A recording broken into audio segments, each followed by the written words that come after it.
सम्मान्य योग्य गुरु की प्यारी साथ संगत जी, जो भी सिख सच्चे मन और प्रेम के साथ साहिब श्री गुरु नानक देव जी महाराज का स्मरण करता है, उसे संसार के सभी सुख प्राप्त होते हैं और अंत में उसे मुक्ति मिलती है।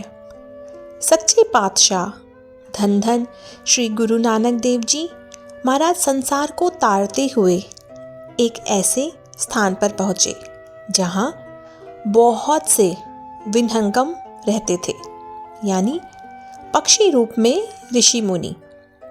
उन्हीं में एक महान ऋषि थे, काकपसुंड ऋषि।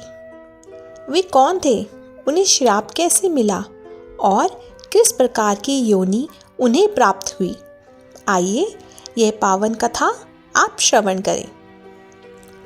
काकपसुंड ऋषि अनगिनत देहों में साधुओं के बीच रहे थे। उनके हृदय में अत्यंत प्रेम और भक्ति थी।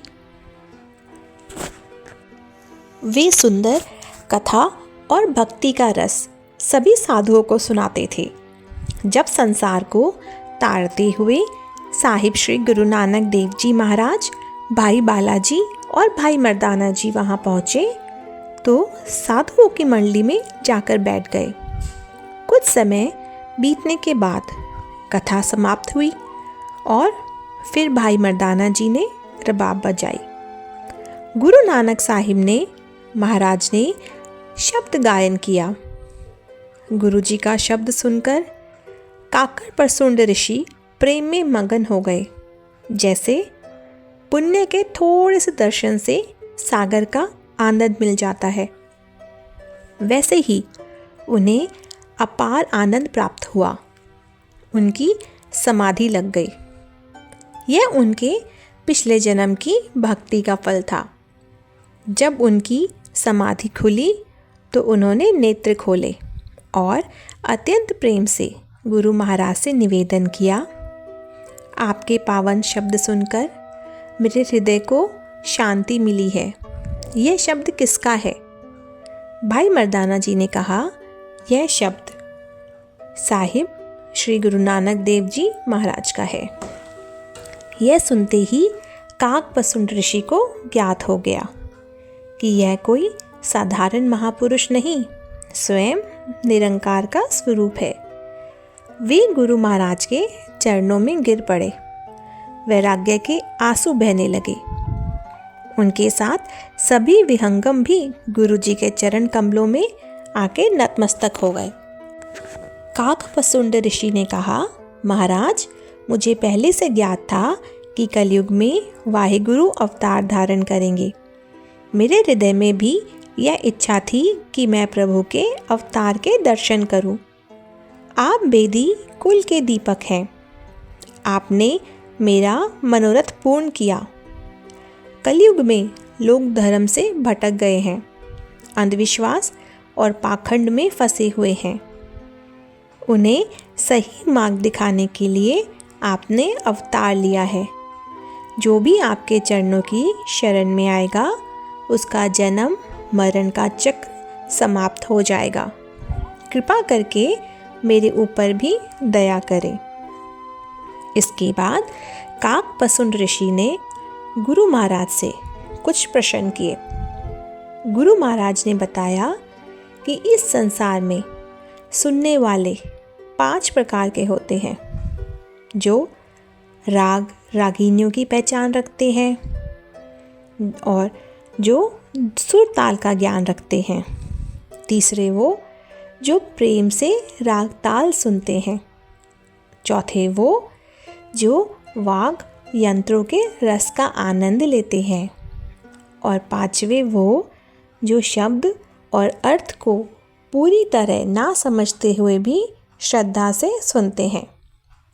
पर वास्तव में महान वही है जो शब्द सुनकर, पढ़कर उस पर विचार करता है और उसे अपने जीवन में अपनाता है।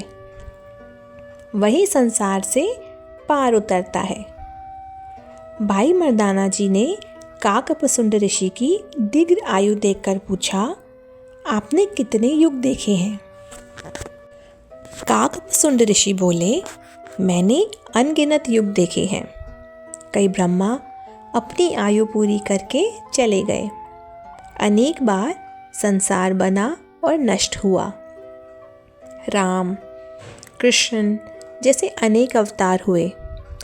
असंख्य देवता, ऋषि, पीर, पैगंबर आए और चले गए।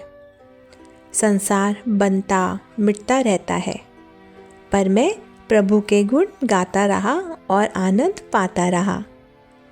फिर भाई बालाजी ने पूछा, आप इतने ज्ञानी होकर भी ऋषि की योनि में कैसे आए? काकभसुंड ऋषि ने अपनी कथा सुनाई।